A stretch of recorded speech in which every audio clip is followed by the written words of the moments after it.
Man, if you grew up without the streets, you are nothing. There must be the streets in you. That's the only way you survive and navigate through life. It gives you that credibility. All right? So for me, it's the street or nothing. I would say it's a good thing, but so many people don't have a choice. So that's how life is. I don't think it's good for a child to grow up on the streets. It's not responsible. No responsible society will encourage children to grow up on the streets. There's nothing we can do about it because that's where their parents are based, and but it's a very bad thing. A child has to have a very good upbringing to be very decent. So many people out there doing great things are from the so-called ghetto, but these guys are back to the ghetto to impart life. So sometimes your background is not what defines you.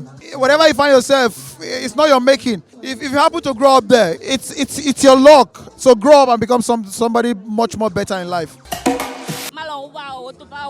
You go collect, okay? Do I look like a street girl to you? Don't try me, oh. I'm a full street. You don't see me. You know they look me. You know they look face. Apa now, what's in the apple now? Why won't collect my money? I don't know. Who goes you?